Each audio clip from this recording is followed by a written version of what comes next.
ndërtimit të qelizës.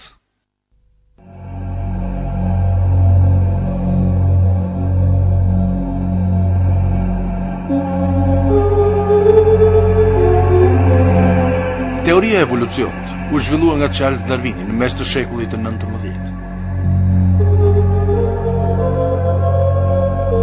Ajo periudhë ndryshonte shumë nga e sotmja përsa i përket nivelit tmerrsisht të varfër të shkencës edhe teknologjisë.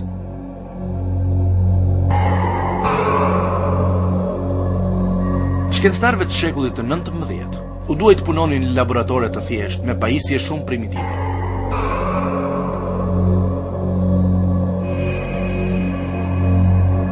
Me aparatet që ekzistonin aso kohë, ata e kishin të pamundur edhe të shikuarit e bakterieve. Për më tepër, shkencëtarët ishin ende në ndikimin e shumë bestytnive, të ruajtura që nga mesjeta.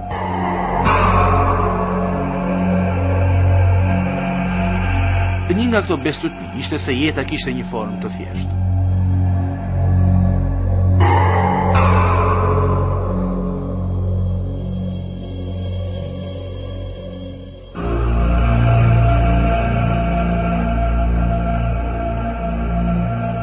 Duke u kthyer pas tek Aristoteli, ky besim mbronte idenë se jeta mund të lindte vetvetiu, nga mbledhja rastësore e materjes pa jetë në një mjedis të lagësht.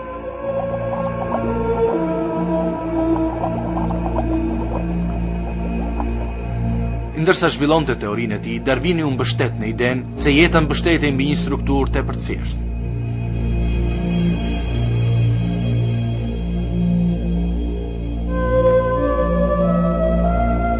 Biologë të tjerë, të cilët pranuan dhe mbrojtën teorinë e Darwinit, mendonin në të njëjtën mënyrë.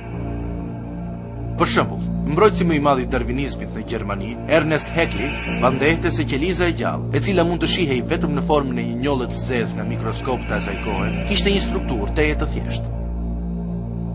Në një nga artikujt e tij, ai i referohet qelizës si një kokër e vogël e thjeshtë e përbërë nga kombinimi i albuminizuar i karbonit.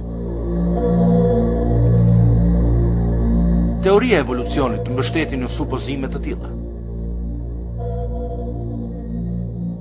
Pionjerët e teorisë evolucionare, si Haeckel, Darwini dhe Huxley, mendonin se jeta kishte një formë shumë të thjeshtë, edhe se kjo formë e thjeshtë mund të lindte vetvetiu si pasojë e rastësisë. Gjithsesi, gabohesh.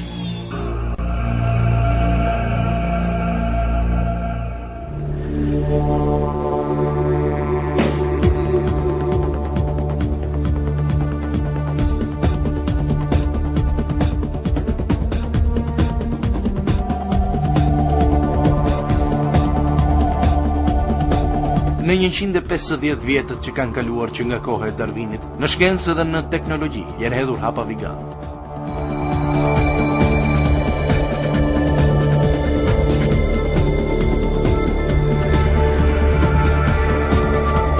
Shkencëtarët zbuluan strukturën e qelizës, së cilës Haeckel i referohej si një kokër e vogël e përbërë nga kombinimi i albuminizuar i karbonit. Ata panë me habi se struktura në fjalë nuk është as pak e thjeshtë, siç mendojnë më parë.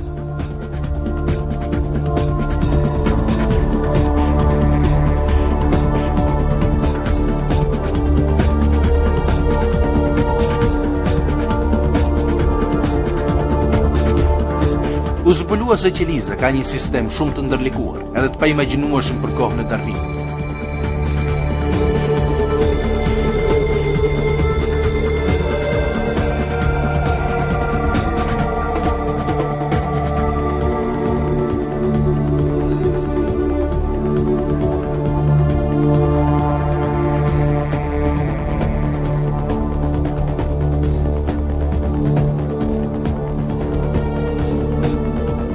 Një shkencëtar i shquar i biologjisë molekulare, Michael Dent, bën analogjinë e mëposhtme për të përshkruar llojin e strukturës që ka qeliza.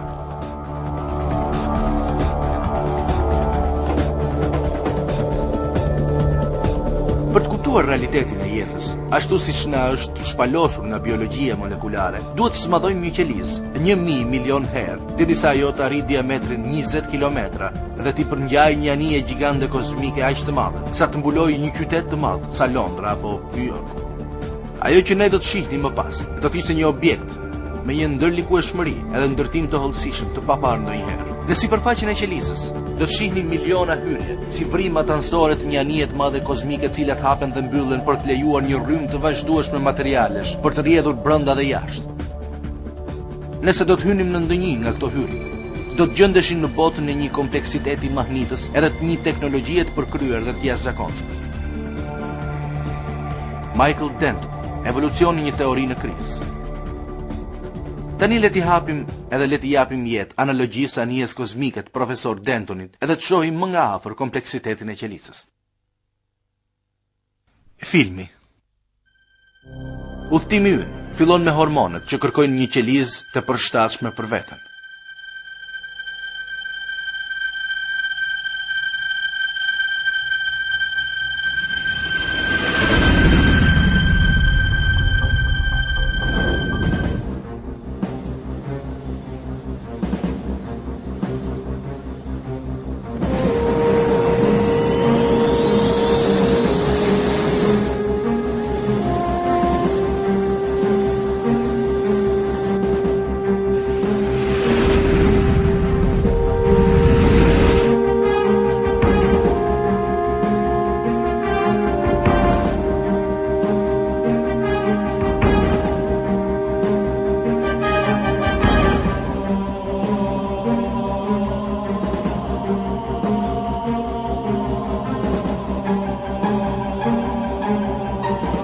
Kur hormonet i afrohen qelizës, në fillim kërkojnë një portë që do t'i lejojë ata të hyjnë.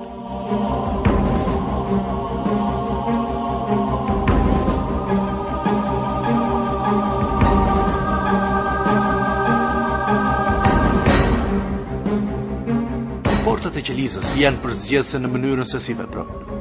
Çdo molekulë që ndalon pranë një porte kontrollohet nga vetë porta për të parë nëse ajo është apo jo e dobishme për qelizën. Portat hapen vetëm për molekulet e nevojshme.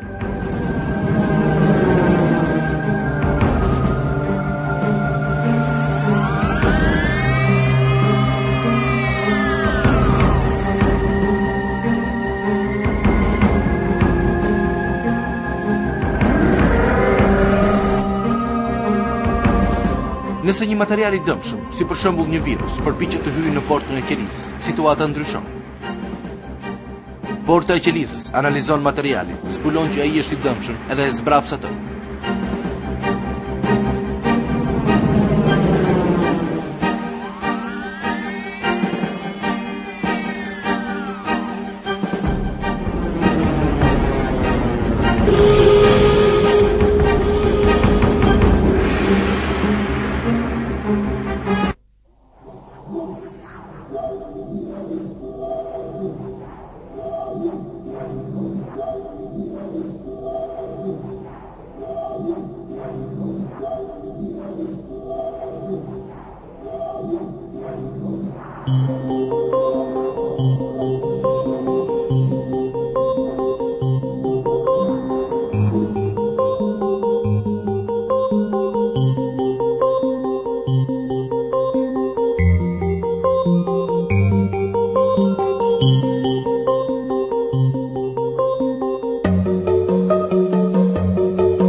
Hyjnë në portë, ata merren menjëherë nën kontroll nga proteinat e veçanta që u binden funksioneve të qelizës.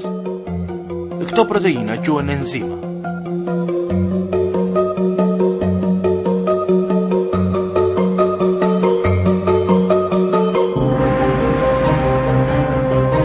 Nëse është e nevojshme, enzimat vënë menjëherë në përdorim hormonet e reja që kanë mbërritur. Nëse për momentin këto hormone nuk nevojiten, ata vihen në zonën e depozitimit të qelizës, e cila quhet aparati Golgi.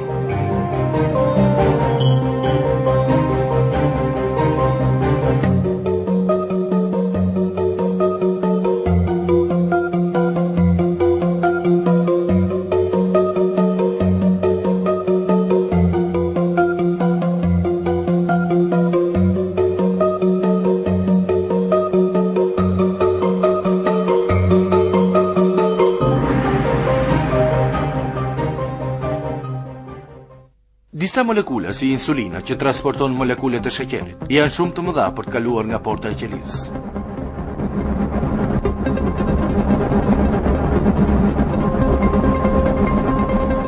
qeliza ka një sistem ndërtimi të veçantë për këto molekule kaq të mëdha, por të nevojshme. Ajo shtrin një shtesë të veçantë jashtë membranës së saj për të pranuar insulinën. Insulina që është jashtë tërhiqet nga kjo shtesë. Sigurisht, nuk është e nevojshme të themi që një kontroll i rrept nuk harrohet.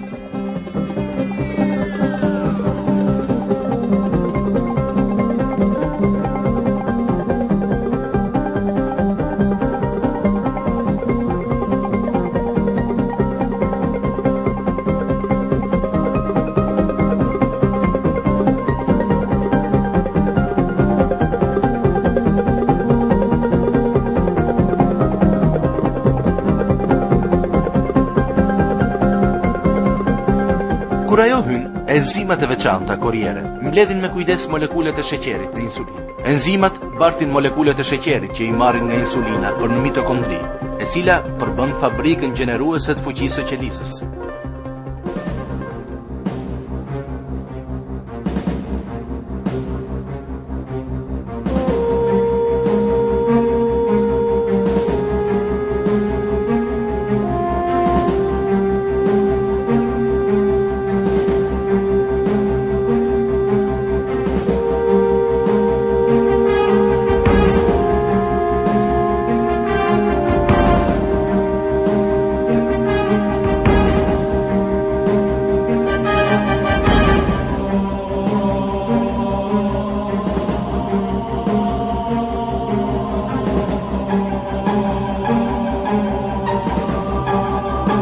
Detyra e mitokondrisë është të thyej molekulat energjimbajtëse, që merr edhe t'i përpunojë ato që përdoren nga qeliza.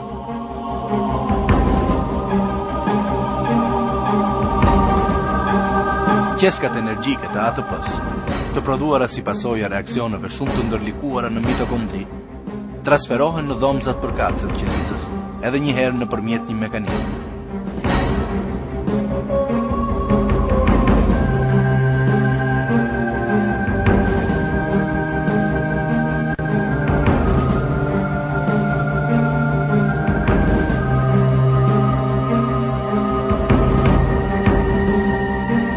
Kanalet veçanta të quajtura retikulume endoplazmike kujdesen për transportin në qelizë.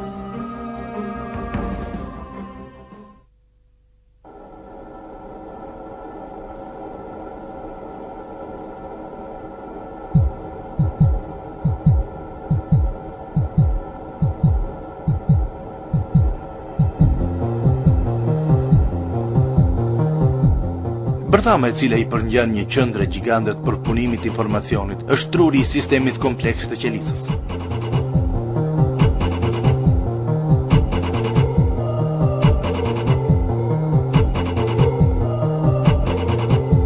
Brenda qelizës gjenden kromozome, çdo njëri prej të cilit është një njësi e madhe të dhënësh.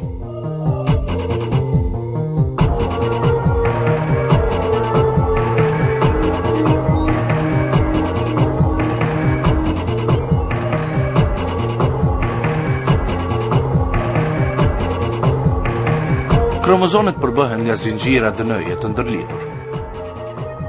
Planet e detajuara të gjithë sistemeve të qelizës kodohen në këto zinxhira DNA-je.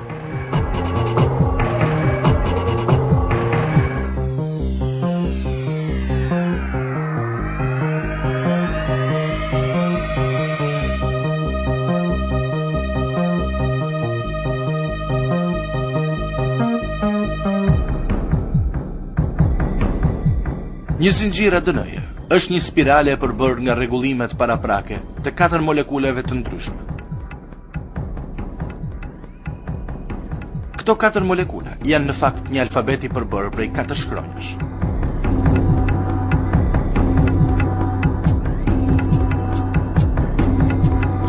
I fal këtij alfabeti, në molekulën e ADN-s gjendet e koduar një sasi e madhe informacioni që do të mbushte qindra vëllime të një enciklopedie.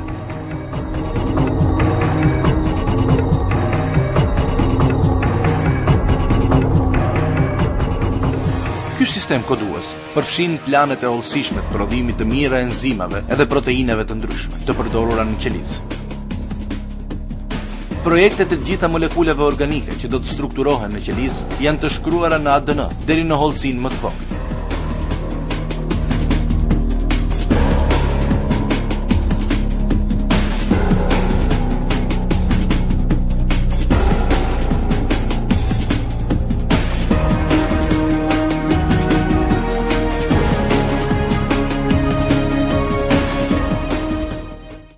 Prodhimi i një molekule organike, si për shembull një proteine, fillon me identifikimin e gjenit që përmban informacionin e duhur ndërmjet ADN-s së gjendur në molekule.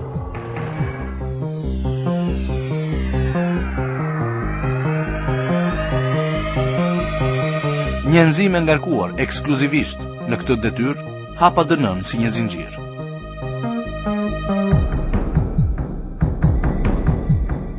Më pas, vjen një grup tjetër enzimash edhe ndan fijet e ADN-s më dysh. Një enzim tjetër shkon në një nga copëzat e prera, si dhe lexon dhe kopjon me shpejtësi të dhënat e koduara këtu. Tani, është siguruar një kopje e përkryer e planit të prodhimit të ADN-s. Pas replikimi përfundon, enzimat mbyllin ADN-n edhe e kthejnë në gjendjen e saj origjinale.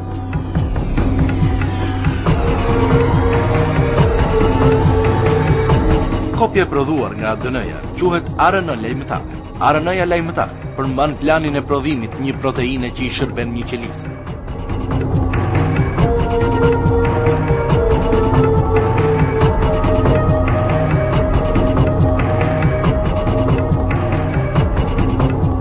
Vetë prodhimi i proteinës ndodh në një pjesë tjetër të qelizës.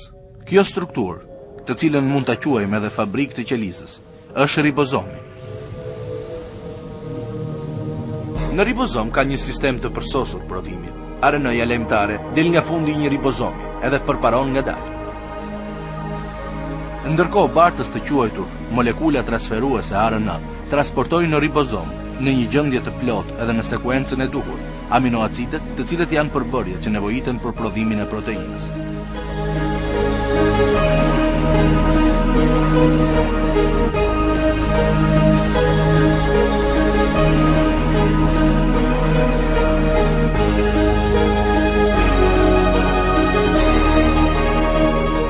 Aminoacidet e sjella këtu kombinohen në sekuencën e duhur, fal kodit në RNA-n lajmëtare. Ndërsa RNA-ja lajmëtare përparon, aminoacidi që i korespondon të dhënave të koduara aty i shtohet zinxhirit. Rezultati është një proteinë e re.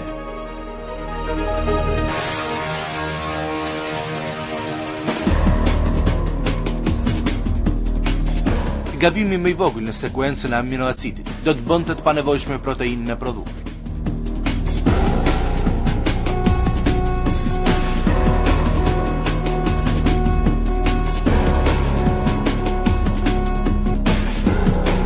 Megjithatë, gabimet e tilla nuk ndodhin kurrë. Me përfundimin e prodhimit, proteina largohen nga ribozomi për të marrë përsipër detyrën e vet.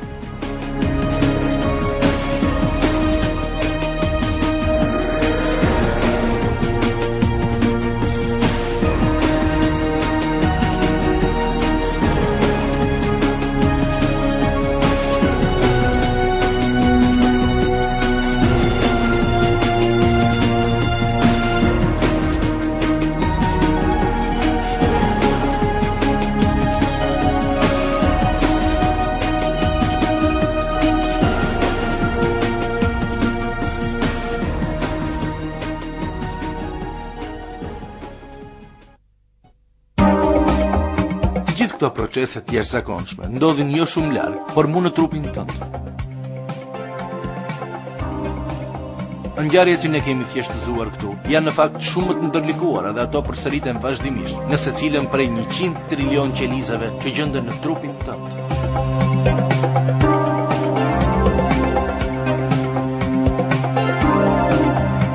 Qeliza e cila nga formuluesit e teorisë së evolucionit besohej të ishte një kokër e vogël e thjeshtë, e dal nga kombinimi i albuminizuar i karbonit, ka një ndërtim kaq të mrekullueshëm.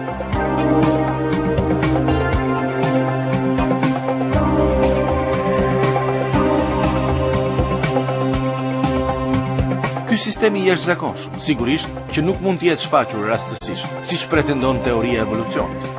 Kur gjitha këto hollësi të biologjisë së qelizës u shpalosën dhe u kuptuan, teoria e evolucionit mori një goditje të rëndë.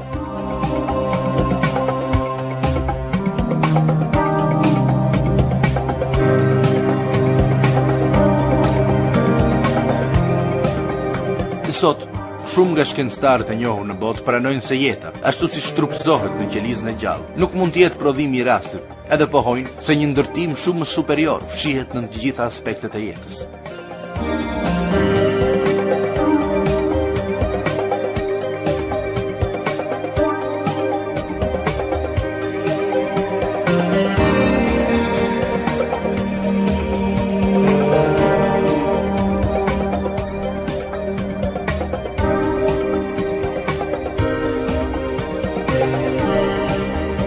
nga këta shkencëtar është edhe Michael Behe, një profesor i famshëm amerikan i biokimisë. Ai referohet kështu faktit të ndërtimit të qelizës të zbuluar nga shkenca bashkëkohore. Mendoj se përfundimi i ndërtimit të qelizës është shkencor, empirik, i mbështetur tërësisht në sistemin që vëzhgohet, ku universi dhe jeta u paracaktuan të jenë prodhimi i një veprimtarie inteligjente. Edhe mua më pëlqen të vë në dukje se kjo ide vjen nga shkenca progresive dhe nuk është nga ajo që ne njohim apo që kemi mësuar në 50 vitet e shkuara.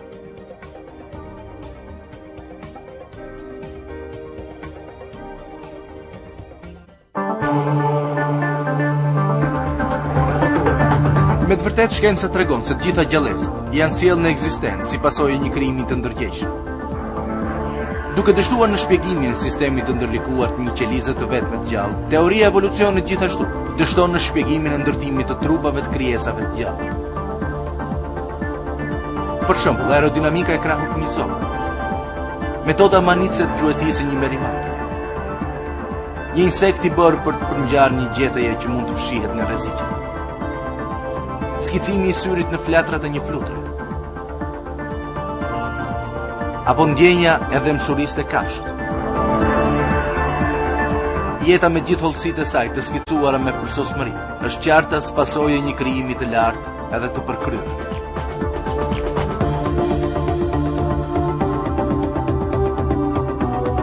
Ai krijuesi i lartë e i përkryer është Zoti i plotfuqishëm, sunduesi i qiejve, i tokës edhe i gjithë shkaje që ndodhet mes tyre.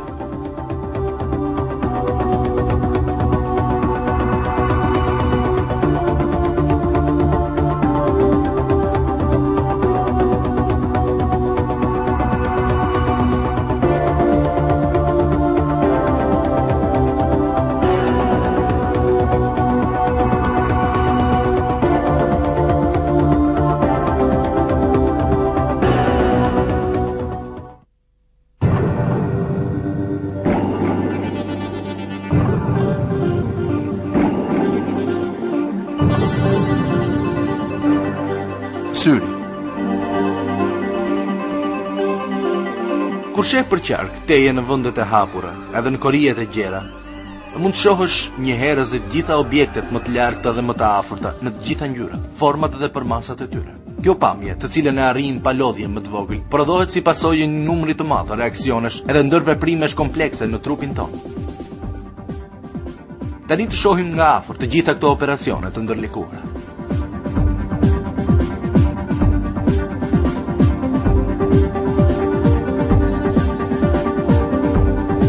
Syri njerëzor zotron një mekanizëm tërësisht automatik që punon me përsosmëri. Ai është i përbërë nga kombinimi i 40 pjesëve të ndryshme themelore, edhe të gjitha këto pjesë kanë funksione të rëndësishme në procesin e të parit. Çfarë do lloj defekti apo problemi qoftë, edhe në njërin prej këtyre pjesëve do ta bënte të pamundur shikimin.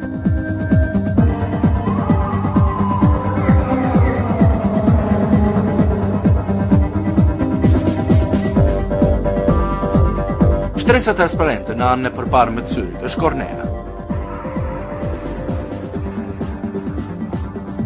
Fill pas kësaj shtrihet bebja e syrit. Duke i dhënë syrit ngjyrën e tij, bebja rregullon automatikisht përmasën e saj sipas mbretësisë së dritës, fal muskujve që janë bashkangjitur asaj.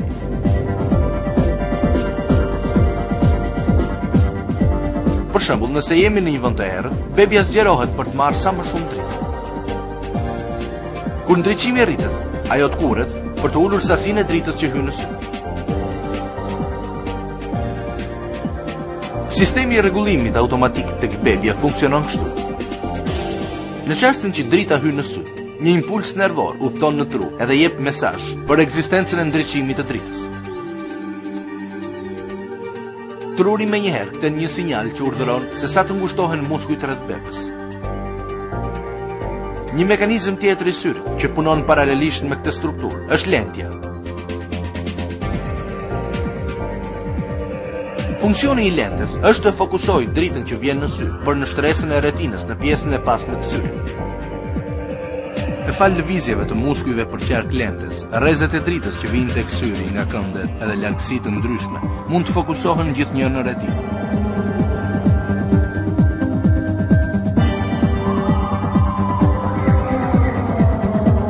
Të gjitha sistemet që kemi përmendur ushtrohen nga organe me përmasa shumë të vogla, por shumë superiore në krahasim me mjetet mekanike të përdorura nga teknologjia e fundit për të imituar syrin. Madje edhe sistemi artificial optik më i zhvilluar në botë mbetet tejet i thjeshtë edhe tepër primitiv në krahasim me syrin. Kur mendoj për punën edhe për njohuritë që është përdorur për të zhvilluar këto sisteme artificiale shikimi, mund të kuptojmë se fal çfarë krijimi superior përbëhet syri.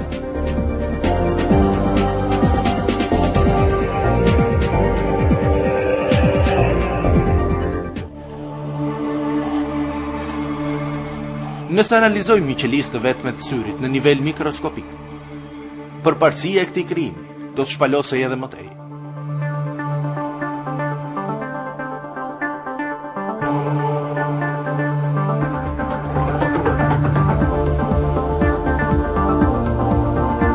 Le ta zëm se po shohim një enë kristali plot me fruta.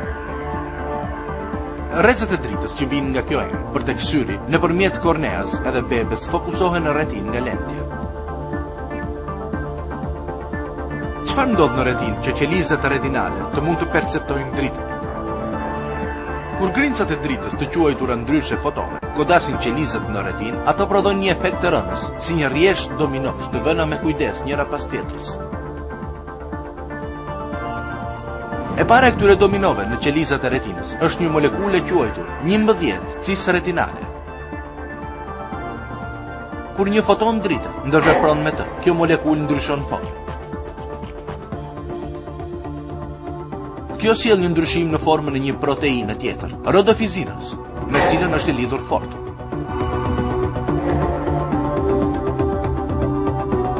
Tani rodofizina merr një formë të tillë që të mund të ngjitet me një proteinë tjetër, të quajtur transducin, e cila ishte që më parë pranishme në qelizë, por me cilën nuk mund të ndërveprohej për shkak të papajtueshmërisë së formës së saj. Pas gjithë këtij bashkimi, një tjetër molekul, e quajtur GDP, bashkohet gjithashtu me grupin.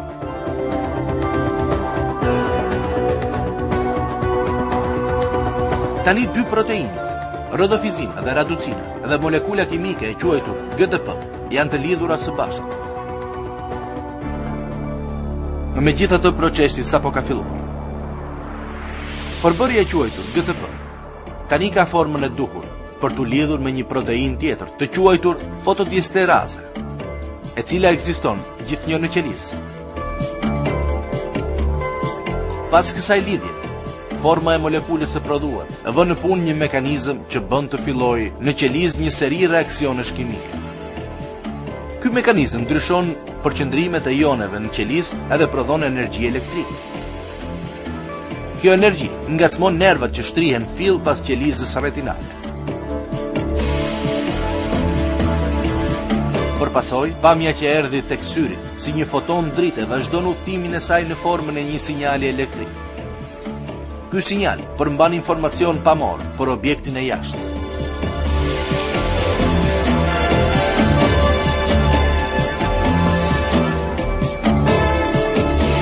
Në mënyrë që të ndodhë shikimi, sinjalet elektrike të prodhuara në qelizën retinale duhet të transmetohen për në qendrën e shikimit, në tru. Qelizat nervore, gjithsesi, nuk janë të lidhura drejt për drejt me njëra tjetrën. Ka një hapësirë ndërmjet këtyre pikave lidhëse. Pra si vazhdon rrugën ngacmimi elektrik.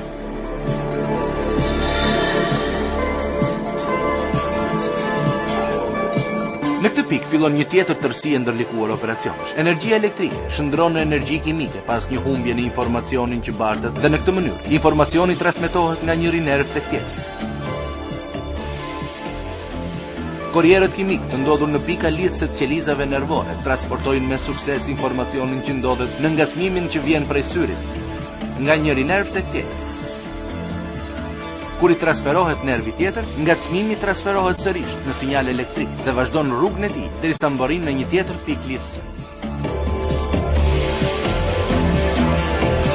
Duke arritur në këtë mënyrë në qendrën e shikimit në tru, sinjali krahasohet me informacionin në qendrën e kujtesës, edhe më pas pamja interpretohet.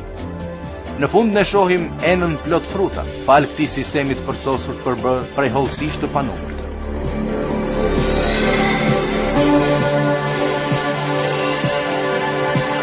Edhe të gjitha këto operacione mahnitse ndodhin në të mitën e sekondës.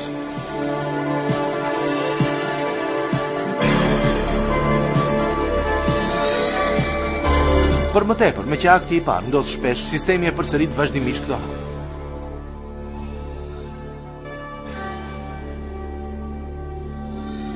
Për shembull, molekulat që luajnë rol në reakcionin zinxhir të syrit shndrohen çdo herë në gjendjen e tyre origjinale dhe reaksioni nis nga e para.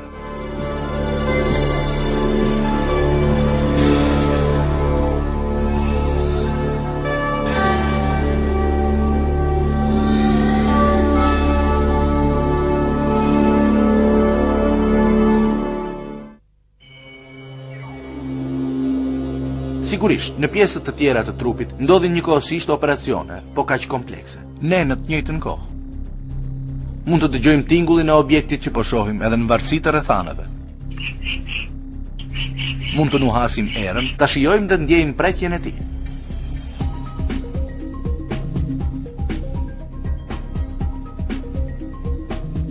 Ndërkohë miliona operacione dhe reakcione të tjera duhet vazhdojnë pareshur në trupin tonë, nëse do të vazhdojmë të jetojmë.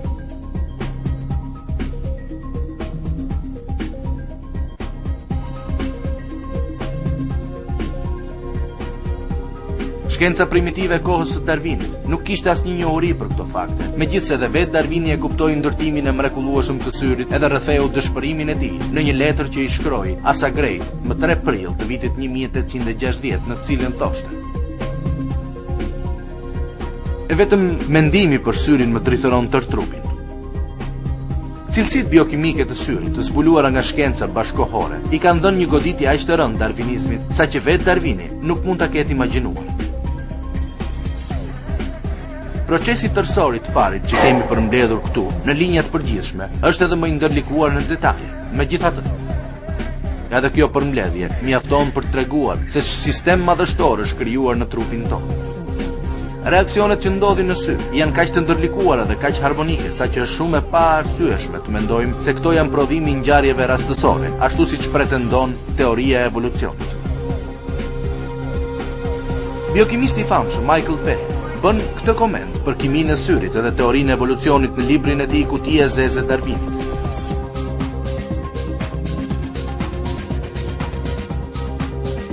Tani më që kutia e zezë të parit është hapur, nuk ka më vend për një shpjegim evolucionar të kësaj fuqie që të konsiderojë vetëm strukturën anatomike të gjithë syve, ashtu siç bëri Darwini në shekullin e 19. Çdo njëri prej hapave dhe strukturave anatomike që Darwini i mendonte të ishin shumë të thjeshta, në fakt përfshin procese të komplikuara që nuk mund anashkalohen me retorik.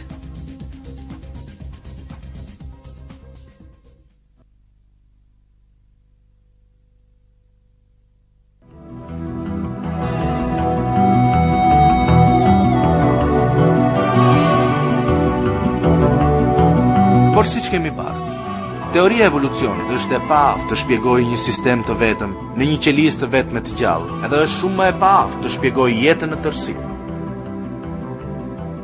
Duke shembur një herë mirë hipotezën se jeta është e thjeshtë, shkenca i tregoi njerëzimit një fakt shumë të rëndësishëm. Jeta nuk është prodhim i ndodhive të paparashikuar.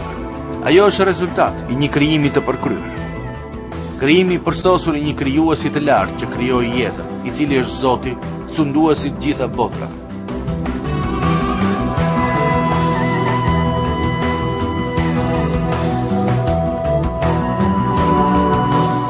Ai krijoi njeriu edhe të gjitha gjallësat e tjera. Edhe njeriu është përgjegjës para sunduesit të tij, i cili e krijoi. Zoti i përkujton njeriut këtë të vërtetë në Kur'an. Ai është që ju au krijoi të dëgjuarit, të shikuarit, edhe të kuptuarit tuaj, sa pak mirënjohës si jeni.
Ata thanë, lëvduar qofsh.